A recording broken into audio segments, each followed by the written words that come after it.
Hola, me alegra que estemos aquí de nuevo para continuar con nuestro tema. Y según lo prometido, hoy vamos a ir al momento histórico en el que el ser humano adquiere la obsesión enfermiza por la riqueza y el poder, y que ahora se nos ha convertido en una realidad que nos tiene al punto de la extinción. Entonces, revisada la historia escrita, lo único que podemos extraer de ella es que la obsesión por la riqueza y el poder existen en la especie humana desde antes que la escritura. O sea que tenemos que acudir a otra clase de historia, no tan fácil de entender, pero sí mucho más real que la historia escrita, y es la que nos aporta la ciencia en campos como la arqueología y la antropología. Y lo primero que encontramos ahí es que cosas como la violencia por el conseguir el alimento, conseguir el territorio vital, existen en el ser humano desde antes de ser humanos, o sea, desde que éramos animales. Y esa lucha y esa violencia es inherente a todos los seres vivos, porque es que incluso las plantas tienen que luchar por desplazar a otras para conseguir su espacio vital. Así que vamos a poder saltarnos varios pasos en nuestra evolución. Por ejemplo, de cuando éramos microbios a animales pequeños, después a simios, a antropopithecos, a australopithecos, a Homo habilis, a Homo erectus y hasta los primeros Homo sapiens. Porque todos ellos fueron violentos en el acto de conseguir alimento o en el acto de defender su vida y la vida de sus crías y la vida de sus manadas, o en el acto de proteger su territorio vital. Pero eso lo hacían como actos instintivos indispensables para sobrevivir dentro del ciclo natural.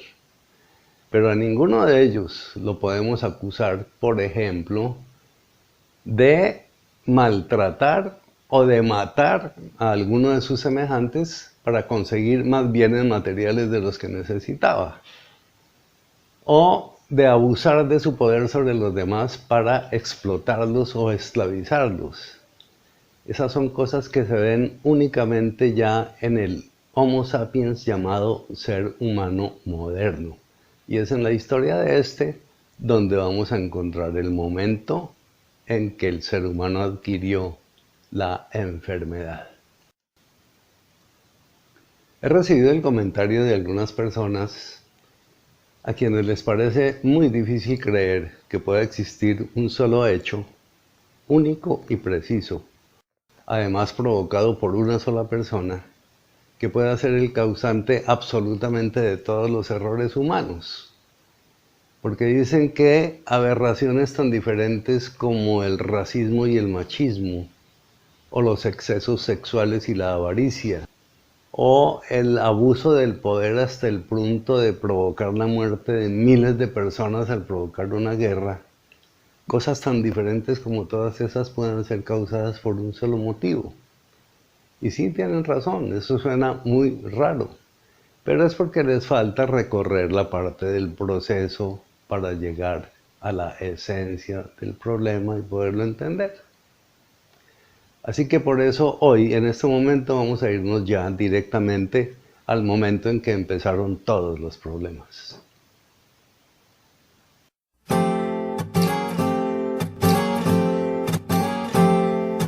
Bien, primero vamos a situarnos en la región donde todo sucedió. Y es en la que hoy queda Irak, o sea, entre Siria y el Golfo Pérsico, en torno al valle entre los ríos Tigris y Éufrates. Allí hace unos 5.500 años se formó la que se considera la primera civilización del mundo, que fue la de los sumerios. Y muchos ya estarán situados allá ubicados, pero más que por los conocimientos en geografía, estamos situados es por las malas noticias que nos llegan de allá del conflicto por el petróleo de Siria y esas cosas. Conflictos que se deben, igual que los de aquí, al afán por la riqueza y el poder de la que estamos hablando.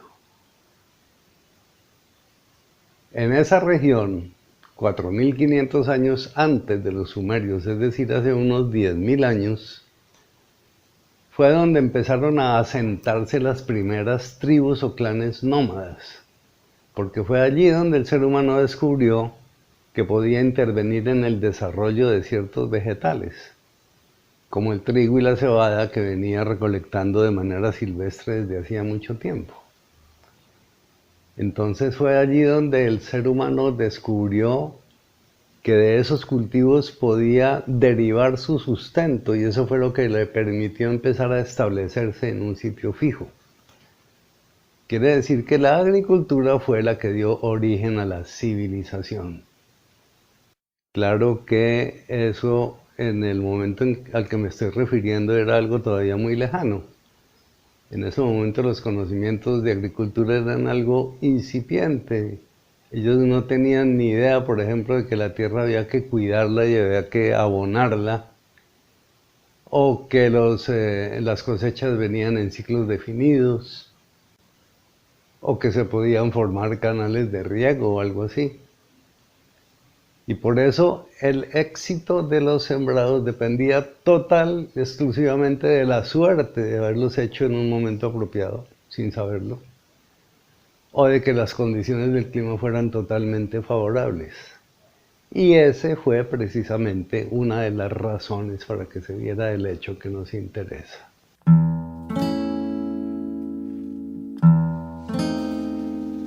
Ahora vamos a conocer el grupo humano en el que se dieron los hechos. Era una tribu de las más avanzadas y prósperas de esos días, que contaba con unos 25 individuos. 9 eran mujeres. Una de ellas era una ancianita de 35 años, porque resulta que en esa época el promedio de vida andaba por los 30 años. Las otras 8 mujeres eran jóvenes que por lo general andaban siempre embarazadas. Había 7 hombres, entre los 13 y los 30 años, dedicados a la caza, a la pesca y a la recolección de vegetales y de frutas. Y entre niñas y niños había otros 9, desde recién nacidos hasta los 12 años, dedicados a desarrollar su físico con juegos y con ejercicios y a aprender las cosas que hacían los mayores. Para protegerse de las inclemencias del clima, ellos, por ejemplo, cubrían sus cuerpos de barro para proteger la piel del sol, o se cubrían con pieles para protegerse del frío. Y cuando el clima estaba bien, pues andaban completamente desnudos, con los cuerpos pintados con pinturas vegetales de todos colores y muy adornados con accesorios artesanales hechos de semillas y de huesos. Vivían en chozas de ramas y pieles y tenían perros que los acompañaban en las cacerías y que les ayudaban a cuidar a los niños y a la aldea. Seguramente por las películas que habrán visto ustedes y las ilustraciones ya deben tener en su mente un cuadro muy aproximado de lo que les estoy diciendo.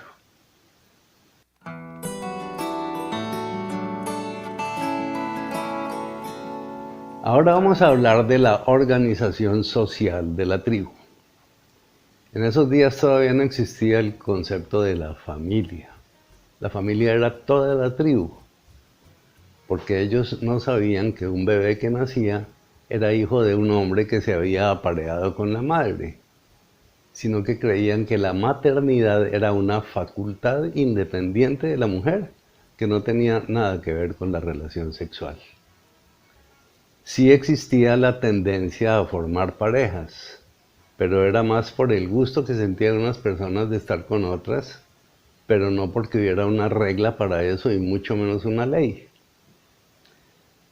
El objetivo principal de la tribu pues era mantener la supervivencia, que no estaba garantizada sino por la cantidad de niñas y niños que lograran criarse en esas condiciones en las que muchos de ellos morían en los primeros días de vida.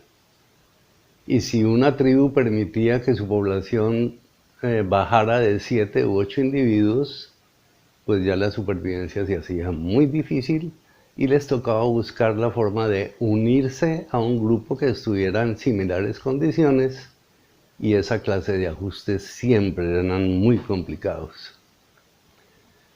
Mucha gente dice que las condiciones de vida en esa época eran muy difíciles, pero pues yo no creo. Yo creo que serían difíciles para nosotros, que ya estamos esclavizados a una cantidad de comodidades. Pero como ellos no tenían ni idea de que esas comodidades podían existir, pues no les hacían ninguna falta. Yo lo que creo es que las condiciones de vida de ellos eran tan normales para ellos como son las actuales para nosotros. Y ahora vamos con la autoridad, que estaba repartida en 3 liderazgos. El de los hombres con su macho dominante, el de las mujeres con su hembra dominante, y el del chamán, que era el curandero médico, y el mediador que dirimía conflictos, y el guía espiritual. Al contrario de lo que se cree hoy, parece que la autoridad máxima no era la del macho dominante, sino que era la de la hembra dominante, puesto que ella, como responsable de lo más importante para la tribu, que era el bienestar y futuro de los niños, tenía la facultad de determinar las prioridades para todo el mundo. Cosa a la que yo le veo mucho más sentido que lo que pasa ahora con el patriarcado, que le da mucha más importancia al crecimiento económico y al poder militar y político que a la formación de los niños.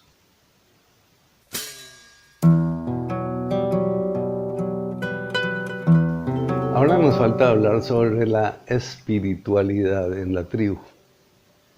Y esta estaba representada por un enorme respeto y un gran agradecimiento hacia las 5 cosas que les permitían vivir, y que eran los 4 elementos naturales, o sea, el sol, la tierra, el aire y el agua, y la 5ª cosa, que era el legado de los ancestros, o sea, todas las enseñanzas que ellos les habían dejado y eran las que les permitían desenvolverse en la vida. A esta visión espiritual se le dio el nombre de animismo, porque sugería que todas las cosas, los animales, las plantas, todos los elementos y cosas naturales, cada una tenía su ánima o su espíritu propio. Y los grandes estudiosos de estos temas, la mayoría, como los sociólogos, teólogos, antropólogos, le dan al animismo la categoría de una religión. Pero yo, con todo respeto hacia ellos, tengo que decir que no estoy de acuerdo con eso. Todos tenemos, los que creen en alguna religión y los que no creemos en ninguna, todos tenemos vestigios de ese animismo. Les voy a dar ejemplos. Una persona que hace un viaje muy largo en su carro, cuando llega a su destino, se baja del carro, le da 2 palmaditas en el techo y le da las gracias. O si recibe una noticia muy buena por el celular, le da un beso al celular. O le da un beso y acaricia su computador con agradecimiento cuando termina un trabajo muy importante. O por ejemplo, una niña enamorada se queda mirando la luna y le pide a la luna que le traiga a su amado. La niña sabe que la luna no se lo va a traer porque no puede, pero ella no lo hace por eso, sino por reforzarse en sí misma esa ilusión. Igual los que les hablan o les cantan o les ponen música a las plantas, con la seguridad de que eso les ayuda. Y yo estoy seguro de que sí es así. Todas esas son formas de reconocimiento al valor y al servicio de las cosas que no tienen nada que ver con una religión. Hablando de esto, alguien me refutó diciendo que en el caso de ellos este animismo sí era una religión porque esa era su fe. Y yo le expliqué la gran diferencia que veo Y es que no es lo mismo sentir mucho respeto y agradecimiento, por ejemplo, con el agua porque nos quita la sed, a adorar el agua como un ser superior y atribuirle poderes sobrenaturales. Doy un ejemplo. Si en una de esas aldeas, de esas tribus, se incendiaban unas chozas, todo el mundo corría a traer el agua porque conocían su propiedad de apagar el fuego. Pero ninguno de ellos se arrodillaba a rogar que el agua viniera sola, milagrosamente, por los poderes que le atribuía su fe. Esa es la gran diferencia entre el animismo y la fe religiosa. Y es tanta esa diferencia que en ella fue donde radicó el hecho que provocó todos los errores humanos.